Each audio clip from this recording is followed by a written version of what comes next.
참 귀하지 않습니까? 우리 선생님들께 다시 한번 박수 한번 보내주시면 감사하겠습니다.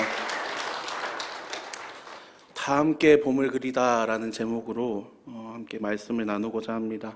특별히 오늘은 우리 교회가 또 여름 사역을 앞두고 함께 드리는 교회 학교 헌신 예배로 이렇게 모였습니다. 무더운 여름이 시작되었습니다.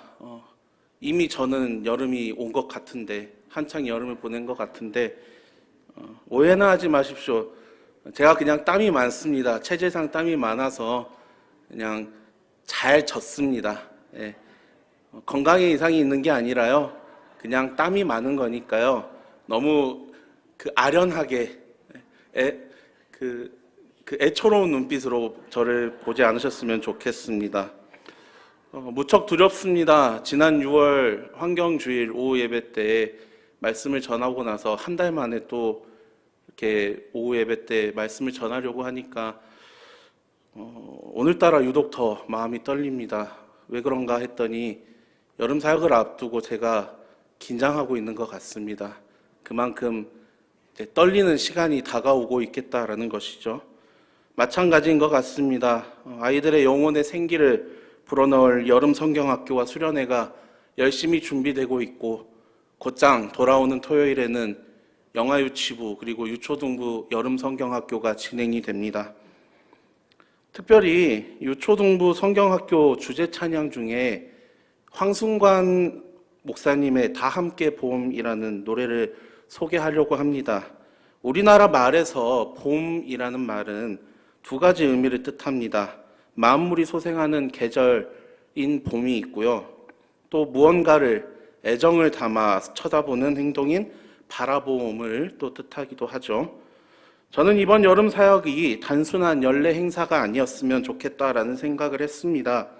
각박한 세상 속에서 특별히 메말라버린 우리 아이들의 심령에 온 교회 모든 성도님들께서 다 함께 시선을 맞춰주시고 잃어버린 영적 낭만을 다시 그려주는 시간이 되었으면 좋겠습니다. 특별히 오늘 본문 말씀인 고린도전서의 말씀을 통해 우리가 어떻게 다 함께 우리 아이들을 바라보며 그리고 돌보며 그 아름다운 낭만을 되찾아줄까, 함께 세 가지를 이야기를 통해 함께 이야기를 나누고자 합니다. 첫 번째, 우리는 영적인 부모의 시선으로 다음 세대 아이들을 바라보며 잃어버린 낭만을 심어주어야 할 것입니다. 본문 6절 말씀입니다. 사도 바울은 나는 심었고 라고 고백합니다. 씨앗을 심기 위해서는 먼저 그 밭을 애정어린 시선으로 유심히 바라보아야 합니다. 요즘 우리 아이들이 살아가는 세상을 보면 참 마음이 아픕니다. 치열한 학업 경쟁에 내몰리고 있고요, 스마트폰의 이 네모난 화면 속에 갇혀 지내느라 푸른 하늘을 올려다볼 여유조차 없습니다. 곁에 있는 친구들과 마음껏 뛰놀면서 우정을 나누고 대자연 속에 창조주 하나님을 찬양하던 그 풋풋하고 거룩한 낭만을 잃어버린 채 살아가고 있습니다. 1850년대 미국 보스턴에 에드워드 킴벌이라는 주일학교 교사가 있었습니다. 그의 반에는 글도 잘 모르고 거칠고 구두 수성공으로 일하던 한 소년이 있었습니다. 다른 선생님들은 다 포기했고 주변의 어른들조차 저 아이는 도저히 우리가 감당할 수 없어, 저 아이는 그냥 포기해야 돼, 그렇게 다 포기하고 다 내버려 뒀었는데 이 에드워드 킴벌 선생님만이 유일하게 포기하지 않으셨다라고 합니다. 소년이 일하는 구두가게까지 직접 찾아가서 애정어린 시선으로 바라보며 복음을 전하고 가르쳤습니다. 그 킴벌 선생님의 따뜻한 바라봄 속에서 변화되었던 소년이 훗날 수백만 명을 주님께로 인도했던 위대한 부흥사 무디입니다. 우리 교회가, 그리고 이번 여름 성경학교가 우리 아이들에게 잃어버린 낭만을 심어주는 거룩한 밭이 되어야 할 줄 믿습니다. 예수님께서 다가오시는 어린아이들을 귀찮아하지 않으시고 따뜻한 눈으로 바라보시며 품어주셨던 것처럼 온 성도님들께서 멈추어 서서 우리 아이들을 다 함께 바라봐 주셨으면 좋겠습니다. 그 한 영혼을 따뜻한 시선과 사랑 속에서 우리 아이들의 영혼이 잃어버린 낭만이 다시 싹트게 될 줄 믿습니다. 두 번째는 심긴 낭만의 씨앗이 잘 자라도록 다 함께 돌보는 것입니다. 다시 한번 6절 말씀에 바울이 씨앗을 심었다면 아볼로는 이렇게 이야기를 합니다. 6절 말씀 함께 보실까요? 6절 말씀에 아볼로는 물을 주었으되라고 기록합니다. 누군가 땀 흘려 물을 주는 끈질긴 돌봄의 수고가 반드시 필요하다라는 것입니다.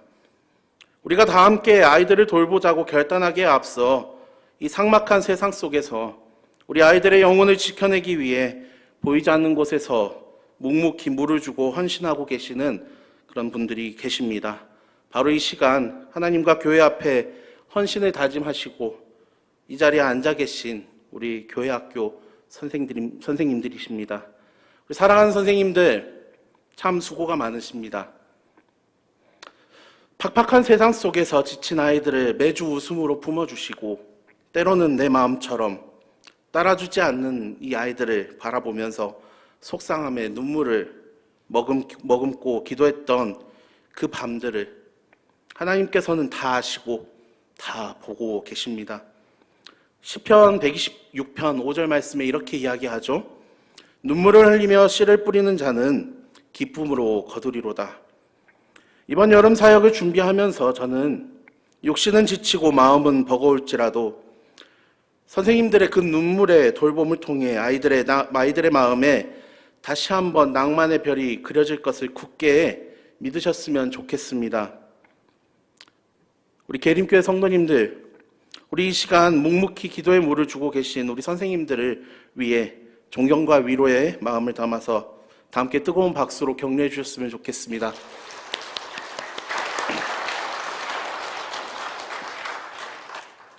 그리고 한 가지 더 부탁드리고 싶습니다. 이 무거운 사역의 짐을 우리 선생님들만 외롭게 지지 않도록 내버려 두지 마시고 우리 모든 성도님들께서 함께 아볼로가 되어서 돌봄의 물을 함께 주시는 우리 성도님들 되시기를 주님의 이름으로 간절히 축복합니다. 매월 넷째 주면 우리 교회는 어떤 걸 하나요? 점심을 먹고 클럽별로 함께 모임을 갖습니다. 특별히 저는 82세 이상 되시는 여신도회 클럽분들, 사라 유닉의 에스더 드보라, 다비다 한나 클럽의 우리 여신도 분들과 함께 시간을 보내고 있습니다. 저 권사님들이라고 이야기가 잘 안 나오고요. 그냥 제가 이야기합니다. 우리 언니들. 우리 왕언니들을 제가 모시고 함께 클럽 모임을 갖고 있는데요. 모임을 마칠 때쯤에 제가 우리 언니들에게 드리는 말씀이 있습니다.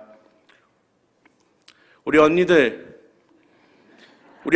기도가 계림교회를 든든히 세우고 받쳐주는 기둥이 되었습니다. 그 기도의 수고를 잊지 않고 있으니 계속해서 교회를 위해 기도해 주시기를 부탁드립니다. 저 또한 우리 언니들을 위해 늘 기도하겠습니다. 마찬가지입니다. 성도님들의 그 기도 한 방울이 우리 계림교회를 든든히 세우고 받쳐주는 기둥인 줄로 믿습니다. 그리고 그 기도를 통해 주님께서는 우리 교회를 여기까지 인도해 주셨을 줄로 또 믿습니다. 간절히 바라옵기는 이 기도가 멈추지 않고 계속되길 소망합니다. 그리고 이제는 우리 교회 학교를 위해 계속해서 뒤에서 기도해 주시기를 간절히 부탁드립니다. 앞에서 땀 흘리며 교사의 직분을 감당하는 우리 선생님들도 계시지만 또 뒤에서 기도로 든든히 받쳐주는 기도의 교사도 반드시 필요합니다. 이 자리에 계신 모든 성도님들께서 그 기도의 불을 지펴주신다면 아마 우리 계림교회 교회학교는 반드시 성장할 줄로 믿습니다. 성도님들의 그 기도를 통해 한 영혼이 회복되고 구원받으며 우리 교회와 이 나라를 변화시키는 주님의 위대한 자녀들이 자라나게 될 줄로 믿습니다. 오늘 본문 9절에 기록된 동역자라는 단어는요, 헬라어로 시네르고스라는 단어를 사용하고 있습니다. 오늘날 폭발적인 힘을 뜻하는 시너지라는 영어 단어가 이 헬라어 시네르고스를 통해 등장했던 말입니다. 교사와 성도가 이렇게 기도로 하나 되어 연합할 때 우리 교회 학교에 놀라운 영적 시너지가 일어날 줄로 믿습니다. 세 번째입니다. 생명을 자라나게 하시는 분은 오직 하나님이심을 믿고 나아가야 합니다. 우리 함께 본문 말씀 7절을 함께 읽어보도록 하겠습니다. 시작. 그런즉 심는 이나 물 주는 이는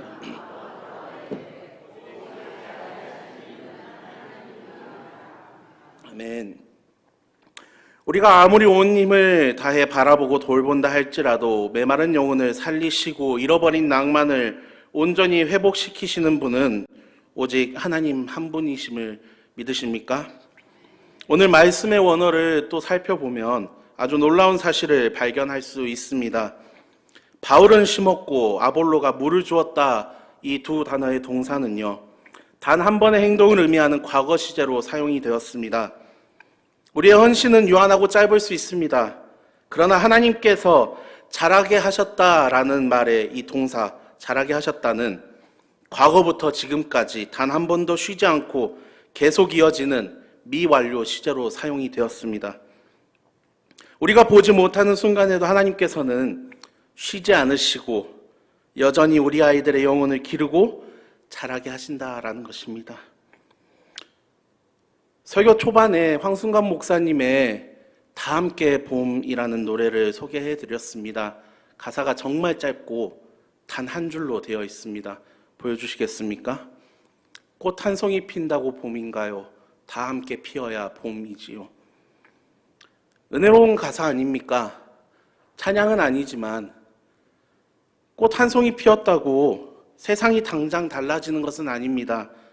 그러나 이 작은 꽃 한 송이를 통해 씨앗이 바람에 흩날려 퍼지고 다시 싹을 틔우고 자라나 거대한 꽃밭을 이룬다면 비로소 우리는 그것을 가리켜 봄이라고 부릅니다. 제 이야기를 잠시 하려고 하는데요. 사역을 시작하면서 제 이름, 반석이라는 이름이 주는 이 무게감이 참 무겁고 부담스러울 때가 많았습니다.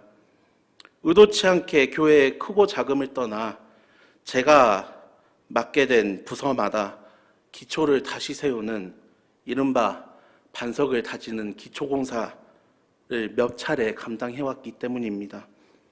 처음에는 하나님과 부모님을 원망할 때도 있었습니다. 도대체 내 이름을 왜 반석으로 지어가지고 가는 교회마다 그 기초공사만 그렇게 열심히 하고, 저도 남들처럼 싹을 틔우고 열매를 맺고 눈에 보이는 결과를 보고 싶은 어리석은 생각도 참 많이 했습니다. 그리고 안타깝게도 이 맡겨진 기초공사가 다 끝나면요, 하나님께서는 어떤 방법을 통해서든 다른 교회로 이동하게 하셨습니다. 그렇게 제가 사역했던 교회들 중에서 유독 기억에 남는 교회가 있는데요. 아주 훌륭한, 우리 담임 목사님처럼 아주 훌륭한 인품의 담임 목사님과 우리 계림교회 성도님들만큼 정겨운 성도님들이 계셨던 참 따뜻했던 시골 읍단위 교회였습니다. 처음 이 교회 가서 사역을 시작할 때 담임 목사님께서 저에게 이렇게 이야기하셨습니다. 김전도사도 아닙니다. 저에게 이름을 불러주셨습니다. 김반석, 아무것도 안 해도 돼.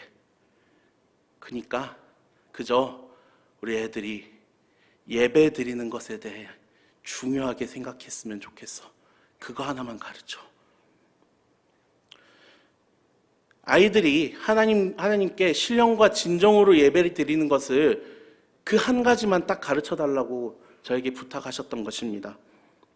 출석하는 성도님들이 꽤 계셨습니다만 시골 교회다 보니까 노령화가 되어 있었고 주일학교 아이들 수가 그렇게 많지 않았습니다.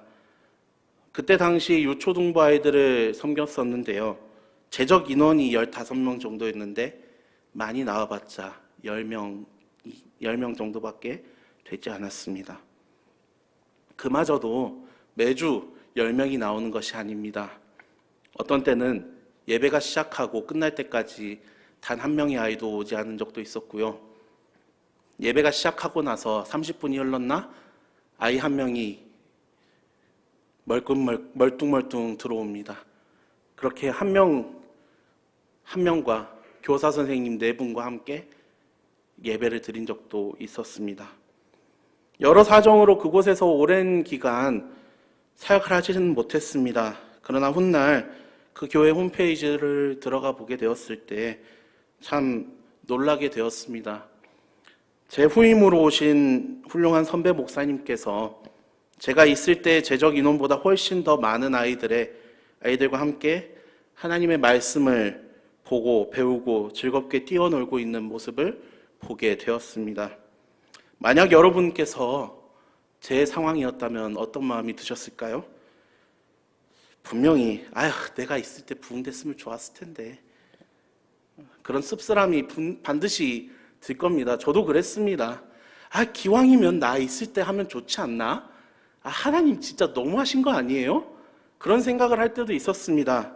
그런데 생각해 보니까 오히려 감사였습니다. 저보다 훌륭하신 목사님께서 선생님들과 아이들과 함께 더 많은 활동을 하고 더 많은 풍성한 열매를 맺고 계신다라는 그 사실에 하나님께 이렇게 기도하게 되었습니다. 하나님, 저한테 맡겨진 게 기초공사라면 그 기초공사 제대로 할 수 있게 저 좀 도와주십시오. 내 이름 반석으로 지었으면 끝까지 책임져 주십시오. 그렇게 눈에 보이는 결과를 쫓는 것이 아니라 과정을 보게 하여 주시고 그 과정이 비록 고단하고 피곤할지라도 묵묵히 감당해낼 수 있는 힘을 허락해달라고 하나님께 기도하기 시작했습니다. 시간이 지나 깊이 묵상해보고 나서 저는 각자에게 주어진 달란트와 부르심이 다르다라는 것을 다시 한번 깨닫게 되었습니다. 오늘 본문 말씀처럼 바울은 씨를 뿌리는 사람이었고요. 아볼로는 싹을 틔우는 사람이었습니다. 그리고 하나님께서는 저를 굳은 밭을 뒤엎어서 영양분이 가득한 흙을 다시 지상으로 끌어내는, 그리고 거친 돌들을 골라내는 기초공사의 자리로 불러주셨구나 인정하게 되었습니다. 물론 이 사명이 부담스럽기도 합니다. 어렵기도 합니다. 그러나 제가 그 결과를 직접 보지 못하더라도, 훗날 싹이 틔어지는 영광스러움은 마주하지 못하더라도 제가 맡은 역할에 최선을 다했다면 훗날 하나님께서 반드시 다른 누군가를 통해 열매를 맺게 하실 것이다 라는 소망을 품게 되었습니다. 하나님께서 맡기신 그 사명에 묵묵히 충성하는 것, 그것이 어쩌면 오늘 우리가 다 함께 감당해야 될 거룩한 몫이 아닌가 생각해 봅니다. 갈라디아서 6장 9절 말씀에 이렇게 기록되어 있습니다. 우리가 선을 행하되 낙심하지 말지니 포기하지 아니하면 때가 이름에 거두리라. 지금 당장의 결과를 보는 것이 아니라 우리 아이들 안에 심겨진 이 복음의 씨앗이 언젠가 싹을 틔우고 아름답게 자라나도록 그렇게 묵묵히 돕는 것, 그것이 진정한 봄을 준비하는 우리의 사명인 줄로 믿습니다. 그렇게 우리가 하나 되어 수고할 때 반드시 생명이 만개하는 영적인 새 봄이 찾아올 것입니다. 말씀을 마치고자 합니다. 사랑하는 우리 계림교회 성도님들, 그리고 교회학교 선생님들, 우리는 모두 하나님의 밭을 일구는 하나님의 동역자들입니다. 우리 교회의 이번 여름 사역이 온 교회가 함께 애정어린 눈으로 바라보고 다 함께 땀 흘려 돌보며 마침내 하나님께서 주시는 이 영적 낭만의 새봄을 다 함께 누리는 은혜의 꽃밭이 되기를 간절히 소망합니다. 우리가 서로의 손을 굳게 잡고 다음 세대를 향해 기쁨으로 믿음의 씨앗을 심고 눈물로 기도의 물을 부어줄 때 자라게 하시는, 쉬지 않으시는 하나님께서 우리 아이들의 마음에 다시 아름다운 낭만의 별을 수놓아 주실 줄로 믿습니다. 이후에 부를 496장, 찬송가 496장의 찬양의 가사처럼 새벽부터 우리 밭에 나가 씨앗을 뿌리고 땀 흘려 수고하는 그 마음으로 이 귀한 생명의 사역에 온 성도님들의 마음, 온 성도님들께서 한 마음으로 동참해 주시기를 간절히 축복합니다.